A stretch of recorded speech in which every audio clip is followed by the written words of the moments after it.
ربي أسجد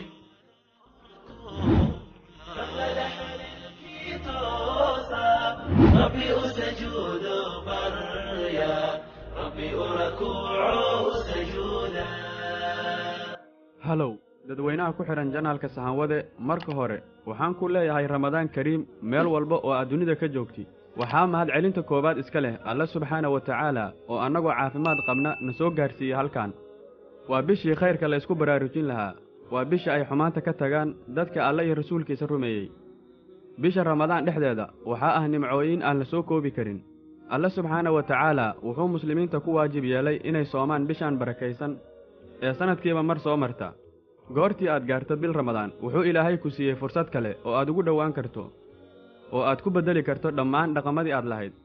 bishaan waxayna baraysaa dulqaad, waayo waxaan u adkaysanaynaa gaajo iyo oon. bishaan waxayna baraysaa aamusnaanta faraha badan, xigmadda ay leedahay, waayo bishaan waxaa lagaa mamnuucay eray walba oo qof walaalka ah oo muslin ah uu karaahaysanayo. dadka qaar waxay ka soomaan caloosha oo keliya, laakiin kama soomaan wax walba oo dembi u keeni kara, burinaayana soonkooda. waa inaad ka soontaa afka, caloosha iyo addimadaba.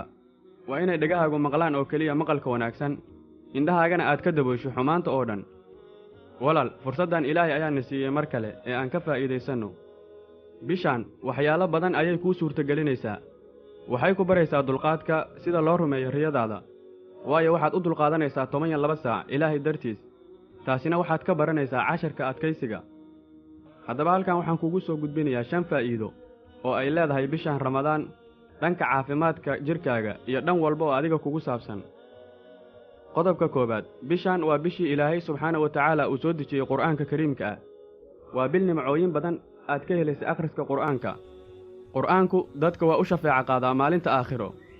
qur'aanku ma ahan inaad baratid oo keliya kadibna aadan ku camal falin. qur'aanku wuxuu rabaa inaad akhrisid mar walba.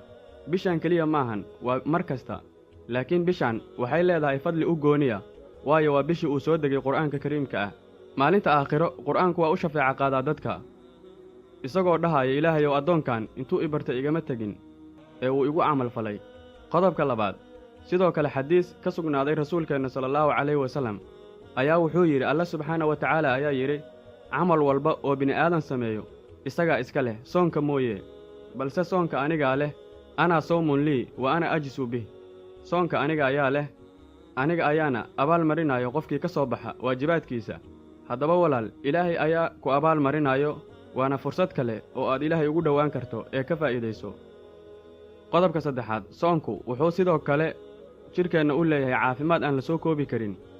jidhkeennu waa warshad, sannadkii oo dhan wuxuu abuurayaa bakteriya iyo sun. khubarrada caafimaadka ka faaloota ayaa sidoo kale waxay sheegeen in qofka bini'aadamka ah uu sannadkii bil soomaa si ay sunta jidhkiisa ku jirta uga baxdo.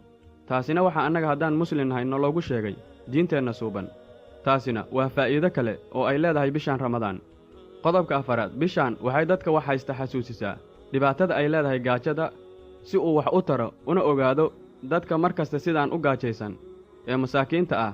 dunidu waa imtixaan, maalinba nin baan waxba haysan. waxaad arkaysaa kii aad ku ogayd waxla'aanta oo maanta wax haysto. waa ilaahay quwaddiisa taasi. waxaana jirto maamaah dhahayso bowda rageed maalinba mid baa qaawan, yacnii maalinba nin baan waxba haysan.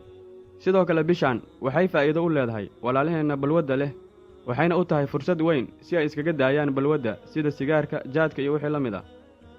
qodobka shanaad, sidoo kale bisha ramadaan ilaahay wuxuu dhex dhigay habeen ka khayr badan 1000 bilood. waa habeen ilaahay noogu deeqay bishaan gudaheeda, waxaana soo dega habeenkaas malaa'igta kuwa ugu khayrka badan, waxaana ka mid ah malakul jibriil. waa habeen deggan sida uu ilaahay sheegay 1000 bilood waxay u dhigmataa 82 sano adigoo cibaado ku dhex jiray. waxaana lagu sheegay suuratu laylatulqadar aayadda 3 iyo aayadda 5. waa habeen nabadgelyo ilaa waagu ka baryaayo. sidoo kale waxay bishaan bilaha kala dheer tahay in la xidho albaabada naarta, kuwa jannadana la furo. sidoo kale waxaa la xidhaa shayaadiinta kuwa ugu waaweyn. waana xadiis laga soo wariyey nebigeenna moxamed, naxariis iyo nabadgelyo korkiisa ha ahaatee. gabagabadii waxaan ilaahay subxaana wa tacaala ka baryaynaa inuu naga dhigo kuwii camal suuban la imaada bishaan ilaahayna khayr iyo barwaaqo noogu dhammeeyo walaal khayrka sii faafi shayr iyo laag ku qabo kana mid noqo ehelka janaalka sahanwade sabskaraib si ay kuu soo gaaraan muuqaalkan muuqaalada la midka ah oo khayrka xambaarsan waad ku maasan tahay daawashada fiidiyowgan